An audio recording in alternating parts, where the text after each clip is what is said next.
kula tansah gegulang sing jenenge seni tradisi dan budaya Jawa. Buktine kaya dene Pak Mardi njonggolan kene bengi iki wayangan ning sesuk sore tanggane lho. Nggih. Mung kono ki mau ya wayangan anak lanang Tole Riyo. Mas Riyo. Piye kene iki mau ya tegese ya jenengenke marang budaya Jawa. Ah, mboten mung anu Pak nguri-uri ning nggih ngurip-urip Pak. Nguri-uri ning ya ngurip-urip. Wis jaman Pak Mardi iki mau Mbah Buyute, mbahne, bapakne iki mau seneng nanggap wayang, seneng urip-urip nang wayang, seneng uri-uri ning budaya. Setunggal niku.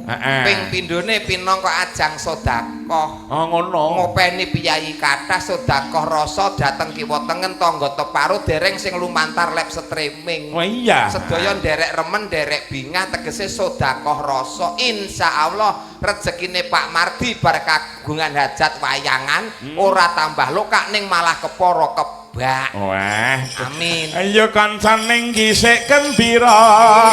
Monggo Mbak Elisa.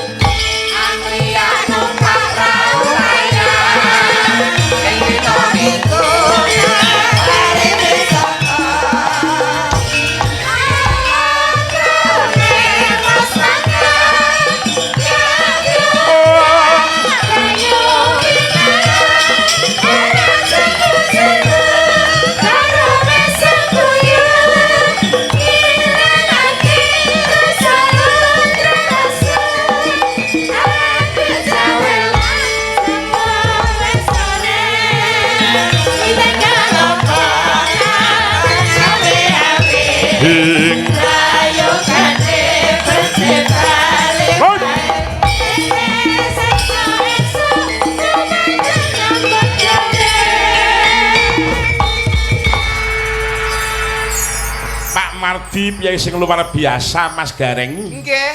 Tegese wayangan awake dhewe yen melu nyengkuyung sing kaping pindhone ora baen-baen ngaturi bintang tamu wae adoh papane saka Sulawesi tekan kene. Nggih, ora mung bintang tamu saking cedhak-cedhakan, Pak. Kepara adoh saking Sulawesi. Ngendi? Sulawesi. Sulawesi.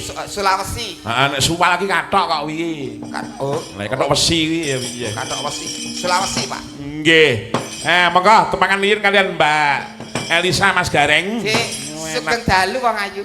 Sugeng dalu Pak De, sugeng dalu Mak Cange, Sugeng dalu lan Pak Tantun. Nggih. Ngaturaken sugeng mugi pinangge wilujeng nggih menika nggih. Sehat. Sedaya kemawon wonten Ponowaren. Napa niki wau desa napa? Desa Jonggolan.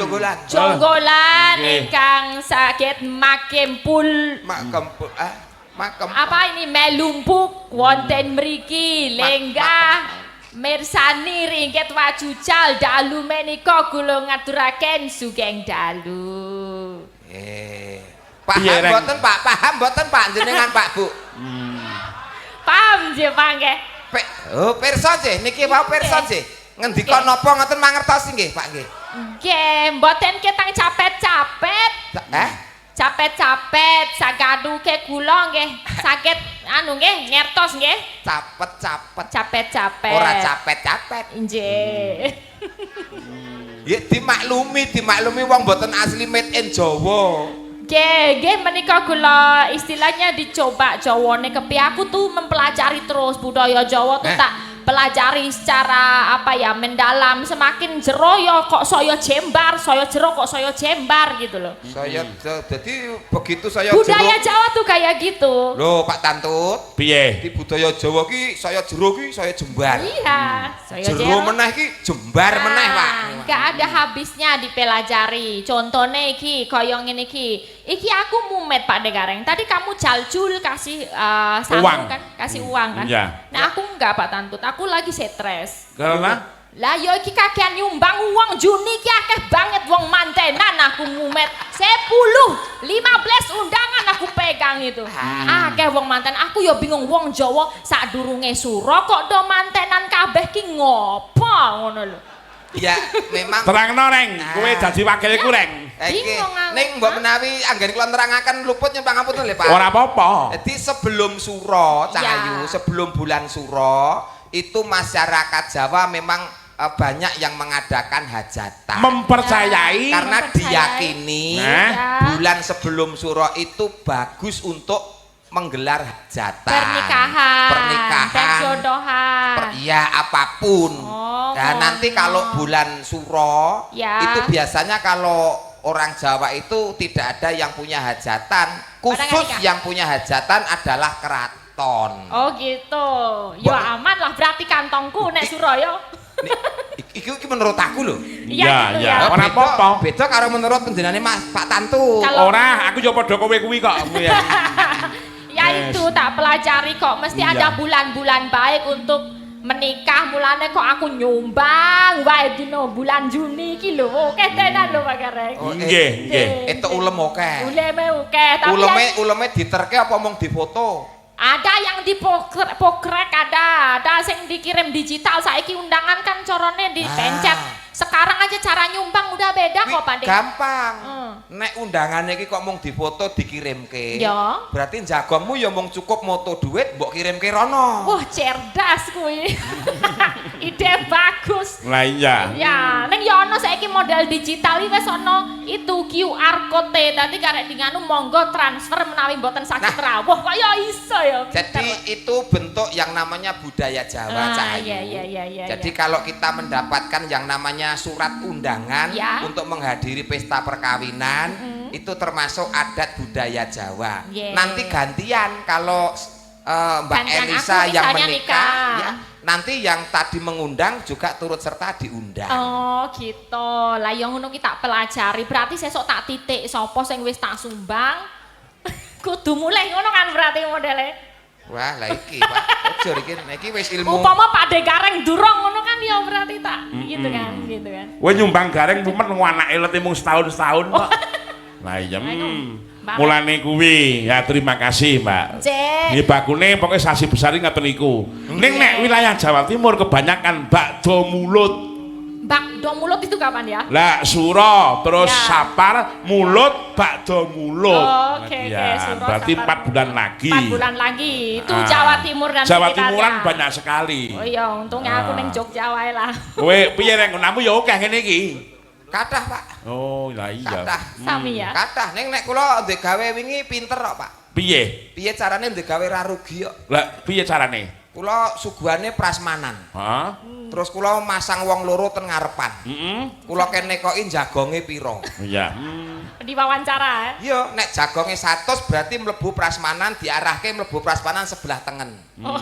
Yen jagonge Kenapa ki nih, 30 mudun prasmanan sebelah kiwa. Wih, apa beda apa piye to, Pak? Masakannya sama, cuma tulisannya yang beda. Tulisannya ini. Kalau yang masuk prasmanan 100.000 sebelah kanan, itu tulisannya selamat menikmati, semoga berbahagia selalu. Oh, yang kanan yang Nah, sing 30. jagonge 30, Ewu. itu juga ada tulisannya. apa? Dugo-dugo. Kok ya ngono. Kok malah banget, diincim Nek. iki le. Iya, mbok kayak piyai kayak Pak Mardi ini lho, Julo Rawel ya wis ya. Nah, kalau Pak Mardi ini kan beliau orang mampu. Jadi Ya. diniatkan ini adalah untuk bentuk sodakoh. untuk sodako ya. Ini semua yoga juga wis ceto iki ra ono sing kapiran malam ini ya Oh, kan. wis to iki gara Suguhan ra ono Hah? NTE. garek ngenteni mie godhog iki. Sembah nuwun Pak Mardi Langge. kan Bu Sri ingkang sampun gelar ringgit wacucal menika langka karena sekarang itu udah masyarakat muda pengennya ki sing ringkes gak rampung rasa wayangan. Oh, Lah iya. ini kalau nggak diuri-uri kayak dari Pak Mardi Bu Sri repot kita nggak ada wayangan ya Pak. Berarti intine Pak Mardi ora nguri-uri ning ya ngurip-urip. Ngurep-urep. Nggih. Niki malah wonten panyuwunan saking Mas Mujiono. Nggih. Mas sing duwe gawe Oh. ngersake lagunipun Podang Kuning dibawani sing ngaturke Mbak Elisa. Siap. Nggih, nika kula kirimkan juga buat Pak Mario yang dari Bayat tadi merapat, ada Pak Prastoto di Wonogiri nonton juga via streaming menika kathah Pak Tantu. Oh Sembah nggih. nuwun. Matur nuwun sangat. Assalamualaikum nyuwun waduh menika Mas Bugel Jakarta. Nderek wungon nggih Pak Tantu nyuwun lagunipun ingkang katresnan matur sembah nuwun. Menika saking Mas Slamet Sugito. Oh iya. Nggih. tan kantun menika panyuwun saking Mas Kadir IPMS nderek wungon Bulimbo mugi lancar sedaya. Monggo dipun aturaken Mbak, monggo. Ya. Nadyan wujud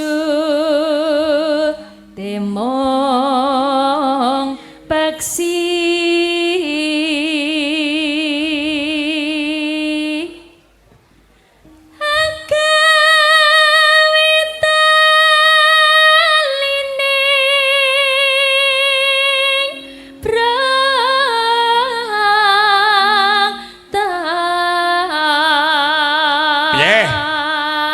wong Sulawesi kok yang ini reng. Nek pas ngendikan cacat cuet Pak. Tapi begitu nembang teplek kaya lulusan sarjana institut sarjana isi apa gitu. Nah, kaya lulusan isi. Lah kejaba kuwi tekono nek Sulawesi asline Sulawesi ngendi reng? Oh, Sulawesi itu kan nama pulau. Ya, Iya. satu pulau besar di Indonesia. Tentunya ada daerahnya ya, Mbak ya. Iya. Daerah mana itu? Daerah Ya. itu tengah.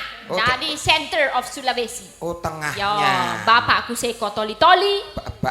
Bapakku seko toli-toli. Bapak soko Seko toli-toli. kok kaya tahu kenal alamatnya aku.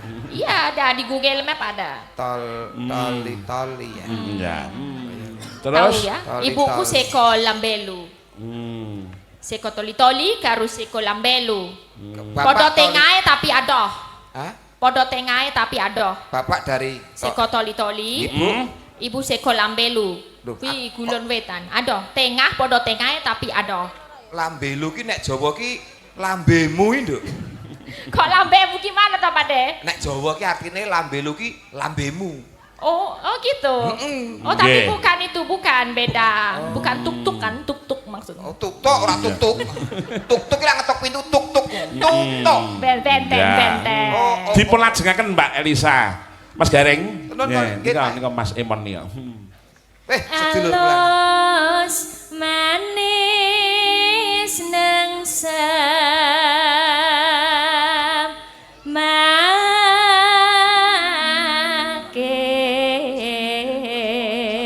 Ya.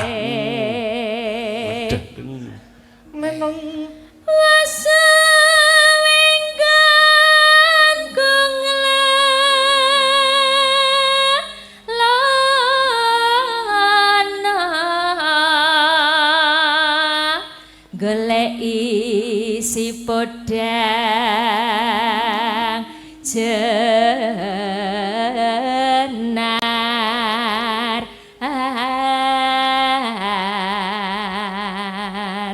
Neno nening iba bunga henga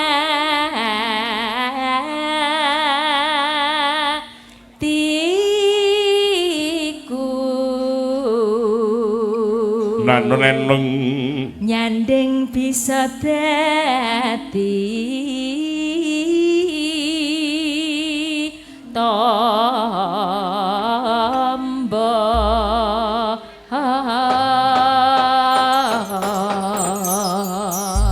matur nuwun. Menika wonten ugi panyuwun inggih menika lagonipun Podang Kuning menika saking beliaunya Mas Yuli Buntalan. Ya. Matur nuwun sangat. Saking Pak Basir Kertosono nggih kepareng mirsani tan kantun monitor saking Surabaya Pak Waris Sugiono. Wah iya. Assalamualaikum Mas Tantut. Menika nderek mungkon badhe nyuwun jeneman kandhek saking kula Andre Pati nggih. Mengke kula aturaken ya. Ya diaturke Podang Kuningipun Mas Gareng. Ya. Ya. Esuk awan ning omah wis ora krasa kaluyuran anggoleki sing tak sayang mugi midarangganku ngeleki ora krasa esuk awan nganti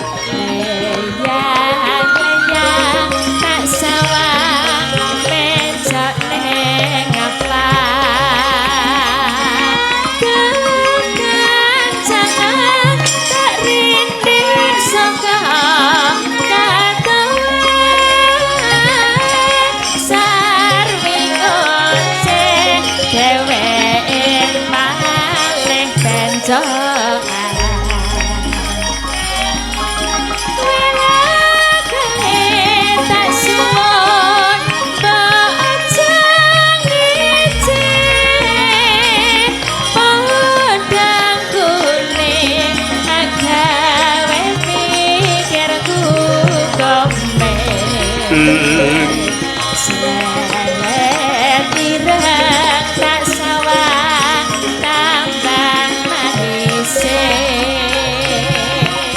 Ipa bunga lakon nyandeng selirane Arah tengah hatiku kajiwang liyan Yen si podang adudut ati kapranan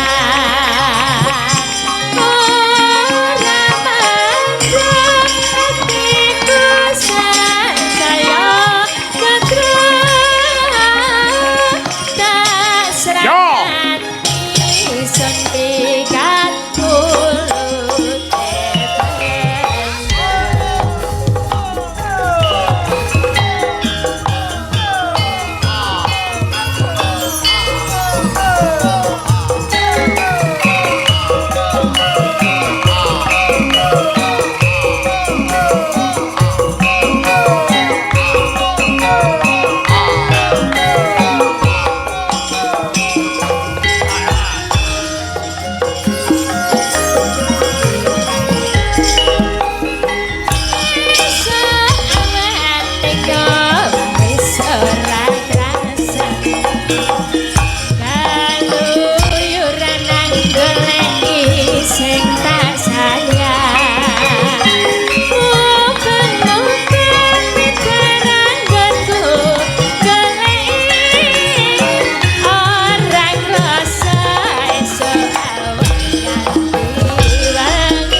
Matur nuwun ning ampun nggase. Oh nggih. Piye ta sing diarep-arep karo Bu Mardi iki sampeyan kuwi. Oh lah nggih. Aja ati siap. Pun setahun kepungkur kok niki. Setahun kepungkur jope wis suwe banget kaya. Leres kondangu sanget. Suwe banget, Nduk. Patang likur patang Pak. 2024. 2024 wae 2024 awal sing paring dawuh. Lah iya. Dadi iki gambar duwite kaya ngopo ki ya wis ora enek iki. Sebabnya apa? Pun lunas dak setahun kepungkur ya, Pak. Ya padha no ya lunas setahun kepungkur kabeh kaya. Nyaur utang ya awak dhewe Nggih. ya. Mulai gara-gara assalamualaikum iki. Ya ora apa-apa, Reng. Nggih, Pak, wong jenenge wong labuh tresna, labuh marang budaya. Niki ngemen-menke Pak Mardi iki sing nimbali. Mbak. Ora mung suwe ning ya sisan dilunasi sisan iki hebate ning kono kuwi. Moh tanggungan piyayine. Moh panggungan. Nggih, nggih. Mikir pas hari H gitu. Moh tanggungan karo menyegerakan kebaikan. Baik, nggih, Kebaikan ben kek barokah. Menika Pak Mardi ngersake lagunipun Liwung kalian jenang kula sing nindakaken nggih menika kadang kula Mbak Elisa ugi. Dawuh Pak Mardi niki, Pak. Nggih. Weh, Pak Mardi nek nyuwun mengko Bu Mardi mesti munggah nyawer. Oh, adat saben nggih ngoten, Pak. Watake Bu Mardi iki piyayine ora isowan kok. Mila nek jenengan wau ki kok ngendika Pak Mardi piyayine anteng pira-pira iya ning sing ngenyang Bu Mardi. Heeh. Lah ning ngenyange kuwi kok terus bakale kagem nyawer, Pak. Lah nggih, leres menika. Intine tetep bali melih, Pak. Nggih. Bali melih. Mulane kuwi weh jan luar biasa.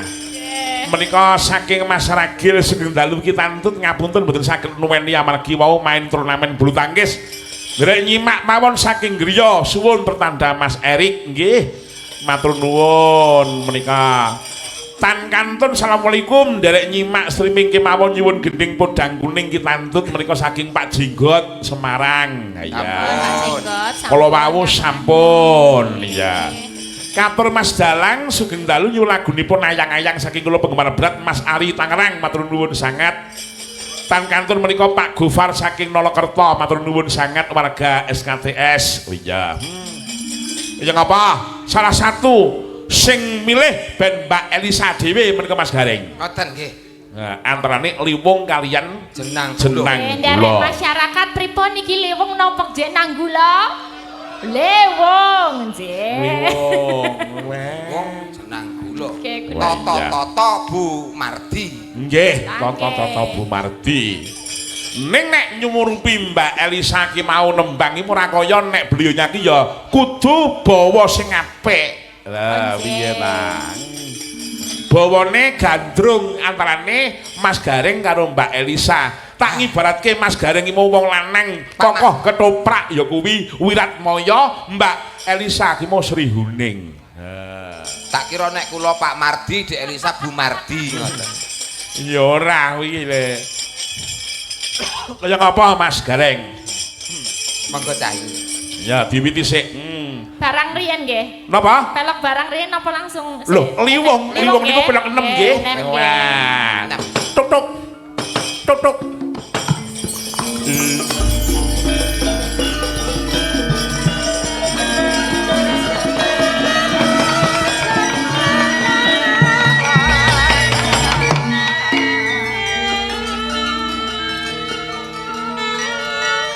Sriuning katresnanku.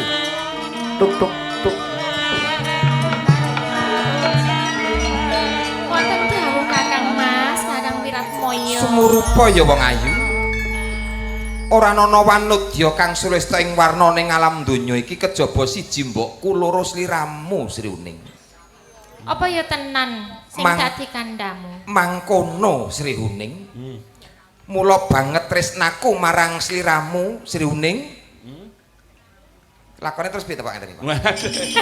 Piye Pak? Cilaka iki. Mboten ngertos niki lakone. Lah kuwi karo nembang karo gandrung ya. Aku pengen gandrung sliramu. Wah iya. Cahayu. Ya ngapa?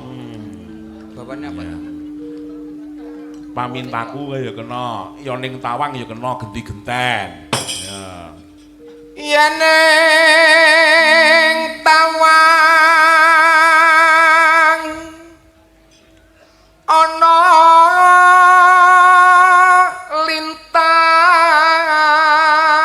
lintang.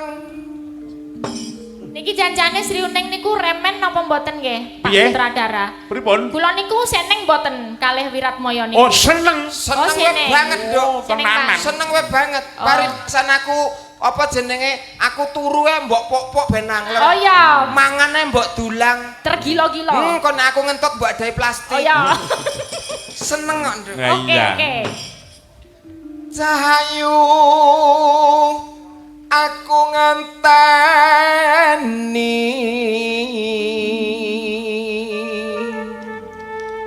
Janjane apa to sing alang-alangi Mas? Nek pancene wis tresno, gono tresno, aku tresno, kita tresno-tresnonan, ngopo ra gek piye ngono? golek ragat Oh, sih. lak ya ngono. Wong rabi iki perlu ragat ora mung tuk-tuk brus.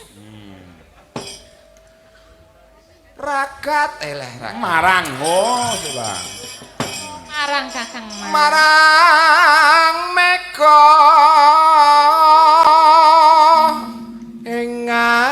engang koso Sing wedok genti. Ya. Sun takon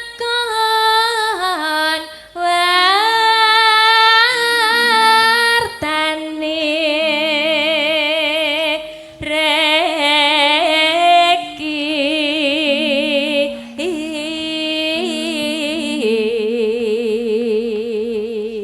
gandengan lo jenenge wong pacaran kok mung Iya. sawang-sawangan iki terus Aja sawang. pacaran cara ngendi iki ketoprak kok gobloke ora Lah kula ki wayang ya mung manut dalang, Pak. Engko nek kula diken gandeng ki tak gandeng, Pak. Lho iki ning panggung Sing tak enteni iki jane ya gandengi iki kok, Pak. Ya digandeng to Mas, Wah, kayak karo Jan. mlaku gitu. Kaya TV zaman tahun 80 kok iso Nggih. hitam putih.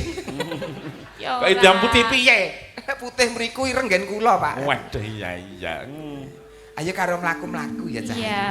Mlaku ning ndi, Mas? Ya ning Tegalan. Ya paling ora mlaku-mlaku ki ana dalan-dalan sing endah ngono. Sing endah-endah Ning taman-taman ngono. Ya. Malam pertama embane kaya putra-putrine Pak Mardi Cahayu. Oh. Sok tak tanggapke Pak Wayangan? Tantut. Oh iya, aku ya seneng nek nonton wayangan Mas. Ning kowe janji lho Mas, nek awake dhewe sida bebrayan. Iya. Ora ngeliya lho. Mau ngaku sak teruse. Ora, Nduk, ora. Tenan? Ora bakal ngeliya. Tenan. Sing ana jroning atiku, ana jroning kalbuku ya mung sawiji sliramu. Wong lanang nek arep ngentukke wong wedok ya kaya Ngene awal-awalane. Ayolah wong lanang ngendi-endi padha wae Heeh. Janji-janjiku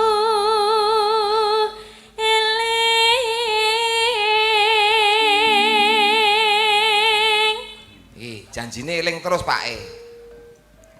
Sumedhot. kowe genti Oh iya gendinan cowok cewek tuh. kowe genti gentek ngono lho Balancing toyo Mas. Sumedhot ras sing tias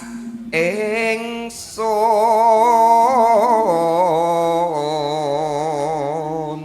iki dipirsani Mas Bugel saking Jakarta Mas Buk. MC Mas Oh, Tantut oke. single Mas Bugel Cake Sragen via Jakarta nggih ngoten tenan Mas Maman Nadilanang nusul Mas nggih matur nuwun ya terus ke Ni Mas ingsun mersa marasapa Tan kantun salam kagem tim bola voli putri Jonggolan terutama Mbak Yani kagem Mbak Yani CS suwun kagem kita antun salam sehat lalu dari Mas Erik oh ya terus ke sinaksenan bumi putra Bumi Langit Bumi Langit. Bumi Putra kira asuransi wah iya lali bro bumi langit wangune sasi ki rung bayar wong iki mula kula ki karo ngelingke Pak tan kantor Mas Tulus warung Tombol Luwe saking Cikarang nggih dipelajengaken terus ke ya Tangi sing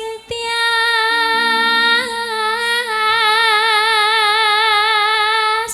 Kok sajak bingung apa to Kakak? nggon tangi sing tias iki rada kaget Kok kaget apa sing marah? pemenggalane kudu pas Lah iki mau kepiye?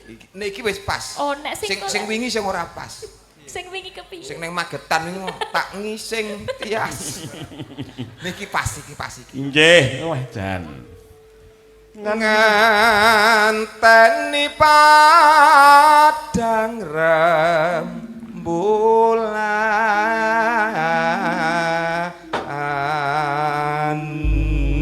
rembulan mangga dipun aturaken menika ugi panjenengan saking Mas Taufik Hidayah Sabtu Ariyanto Siap. tan kantun Pak Jeki saking Malang matur nuwun saking derek bungon saking Samben oh ya mangga dipun aturaken nggih menika liwungipun langkung rumiyin ya mangga dados ya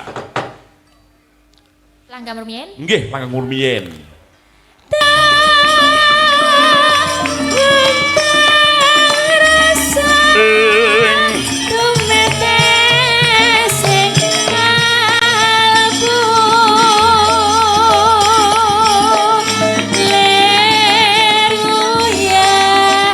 Segara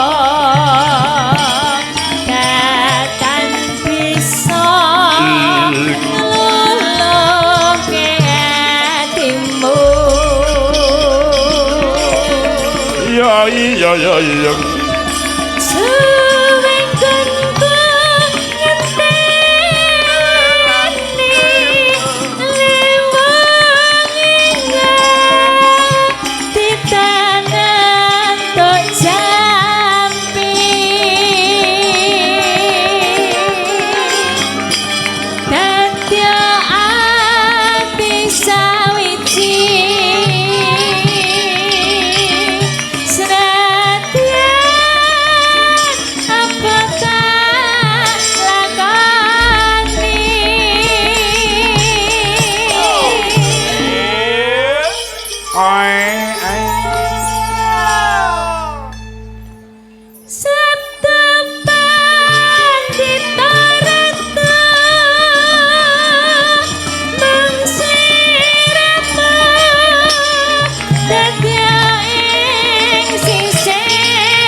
Terima kasih Mbak Elisa, wah luar biasa Mas. Saestu ora nguci wani pokoke Mbak Elisa. Piye? Multi talenta. Multi talenta. Napa mawon saged mayang ya luar biasa. Mayang payang putri, dalang putri nggih hebat. Waduh tenan. Nembang nyenengke. Nggih, wah.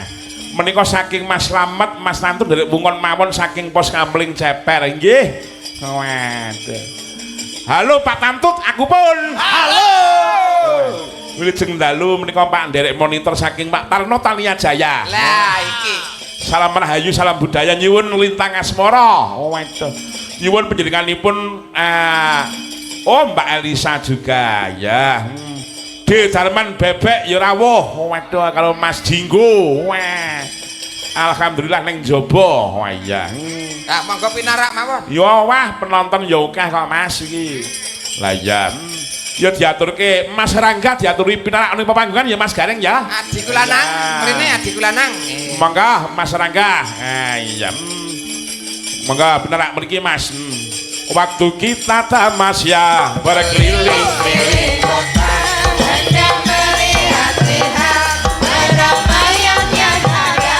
Ayam akhirkan desa, mereka tak berguna.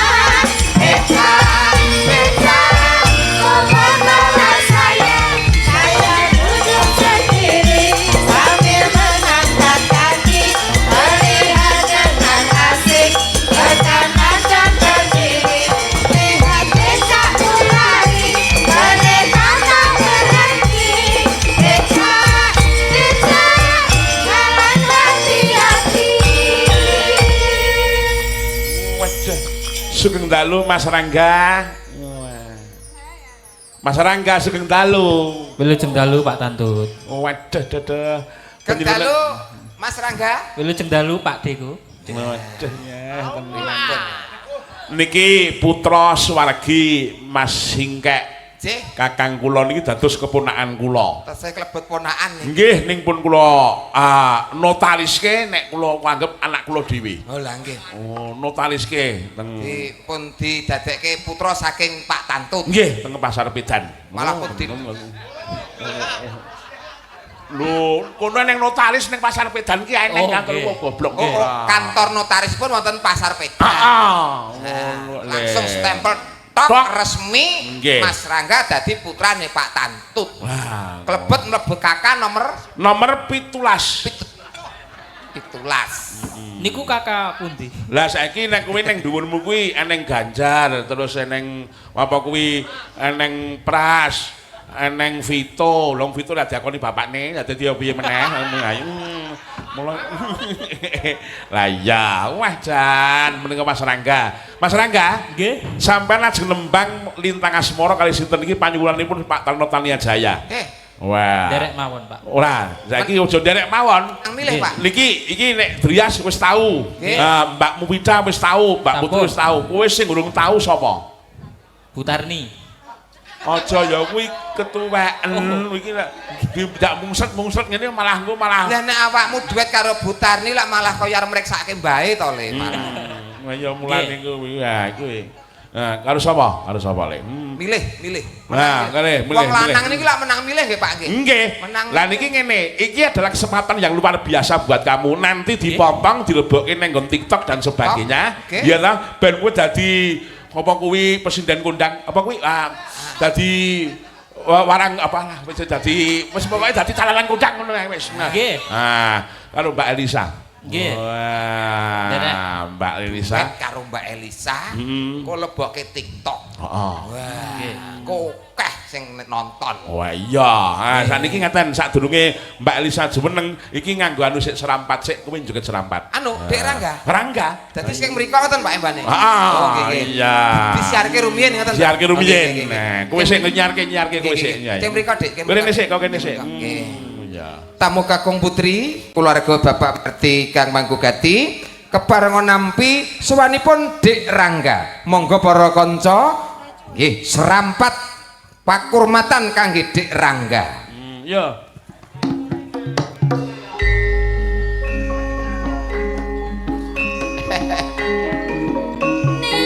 Monggo. Mlaku sing gagah. Miwiti tembang lan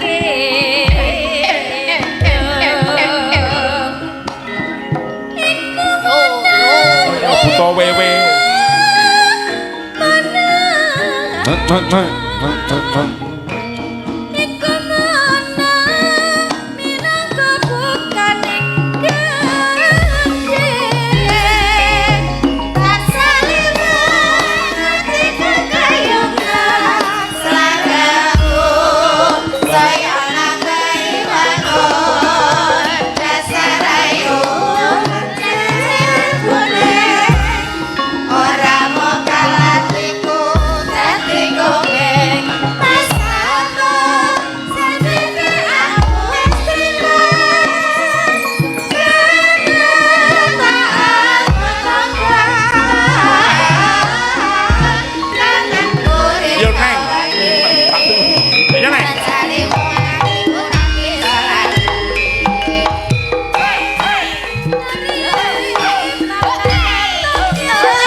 dagelan Jawa Timur Pak. Sapa? Anu. Lah kok ya nek sing WA. Piye? Ngono wae aku ya iso. Pras. Oh, pras. Oh. Ayo coba nek pancen kowe iso. Meri critane Meri. Arep kaya Jawa Timur jok klitik jok kluthuk katane karo karepe. Kaya iso WA barang apa to pras. Lah mbok yo matur karo bapak lah yo mesti diparingi to yo. Gue pengen serampat kok. Wis kendang rene nak serampat nah. Kowe pengen piye? Nah. Pengen penar apa piye? Ora. Oh ya wis. Mambengi mulai wah wayangane mau dalu ngasta Mas. Mas Pras. Mas Pras. Berarti betul pengendang piyambak ing griya. Oh, Sinten, Pak? Jam 10:30 pun mingkat pengendange. Pengendang ketipung. Nusul. Mbak ini sama kok, Mbak? Wah. Pokoke sembuh. Mumpung temu kok niki kula niku mung sebatas kepingin nglegani atine ponakan kula. Oh lah, jane Mas Rangga to yang pengen tuh. Iya toh? Dalange barang. Tegese jenengan niku pengen duet kula kali Mbak Elisa. Lah iya. Bener. Wah, gepok dasmu kowe. Apa rumangsane iki rene kon-neko lho.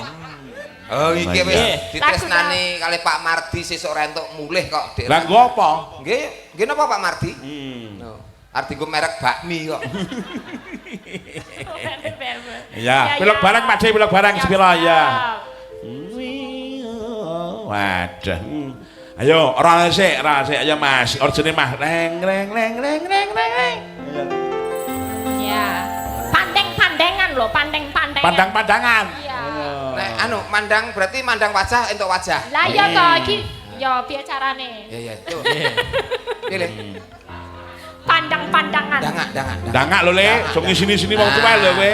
Kaya cekelan tangan, dong-dong itu cekelan tangan. Nggih, kira-kira nek dangak terus ngono ning gulu keju mboten? Kemengi, Pak. Anu, sak gaduke mawon, sak gaduke. Ayo enggak. Wong ayu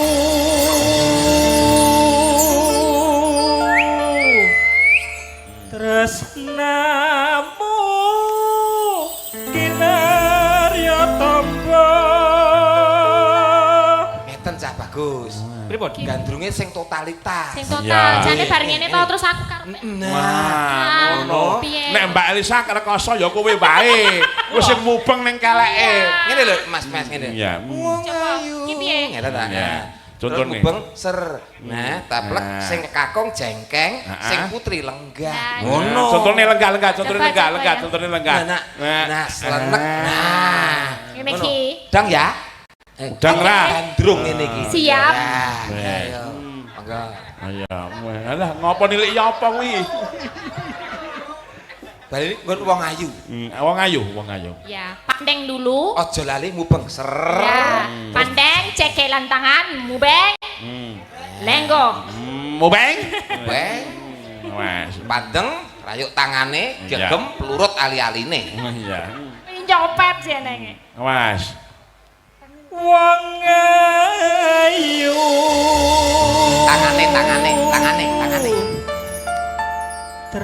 Tresnamu kinarya tamba. Jengkeng. Wah,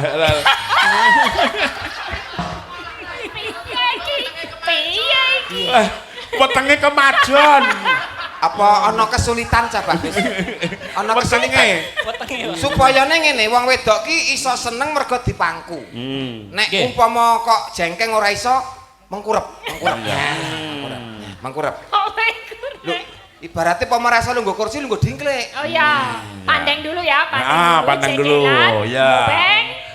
Terus Pak Brek, terus ningge mengkurep, terus Mbak Elisa nundi. Nah. Ya, ya. Ora kok turu mengkurep ora ngene lho Lek. Oh, iya. Nah, ngene. Nah, ngono lho. Ngono. Ah, jengking. Nglegani pasanganmu, Ya, nglegani wong iya. wedok. Ayo. Aku wis Ayo, weh, ayo. Totalitas. totalitas. Susah jero. Tangan.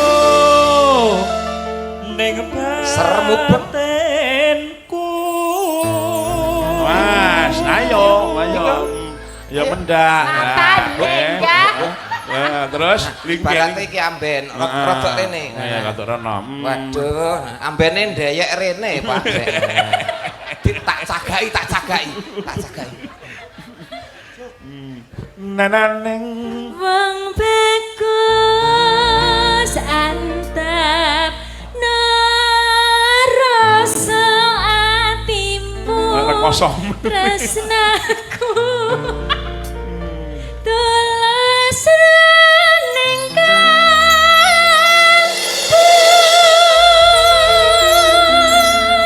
Iki batine ahline lek kuwi ahline gojok ngono kuwi. Mboten. Ora lho. Jenengan niku lahir batin. Oh, iya. Wis dinotariske. Wis ditok stempel Dicop-cop, enek stempel. pasar Nah, beda. edan. Bagian. Ya, diaturke. Ya, mekah.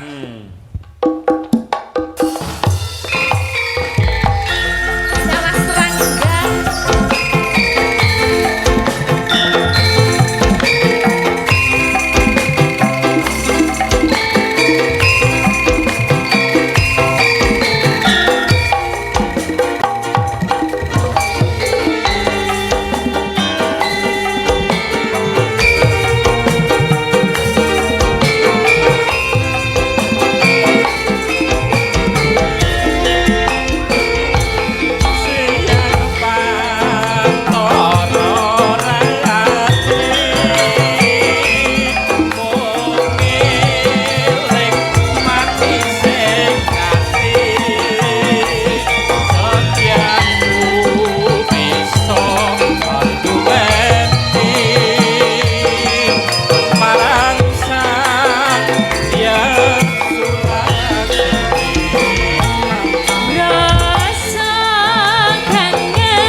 gede trek. Ora ngelingin deh. Yo.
Dadi wah wis ora cah kuwi engko sesuk awan ra iso turu kuwi. Lah ten apa, Pak? Karo Mbak Tatin kae yo awalnya ora iso turu. Karo Mbak Elisa cah kuwi nek karo wong wedok ayu ngono bingung. Terbayang-bayang. Terbayang-bayang. Wis tenan wis. Oh ngono arep seneng karo cah wedok malah dirusui karo lekne ngono ya. Lah iya. Kuwi ya like sing ora cetha. Cetha. Matur nuwun Mas Gareng. Nggih, Pak. Perkawis mengke Gojek disambung wonten ing Manci gara-gara. Panci gara-gara ora liwat iki mau tak kenturke kagem lek mujine lek Marmi lagune iki. Istirahat ning dalem pokoke sing sehat. Lah iya. Nggih. Tang kantor Mas Emon ya nderek Biro Leres, Pak. Sungkawa ya Mas ya. Leres wong niki sedaya sing ngurusi Mas Emon. Lah nggih. Mongko sore wau Mas Emon nembe nandang Sungkawa kita. Ibuipun tercinta sedo didongake Mas Emon mendapatkan ketabahan. Amin. Ibu ingkang sampun sedo diapura sedaya lepatipun dipun papan panggenaken langkung tentrem langkung ayem wonten ing jaman kelanggengan. Amin. Amin. Matur Amin ya rabbal nuwun. alamin. Ayo swangesaning seniwun ndek nampa duka nduk.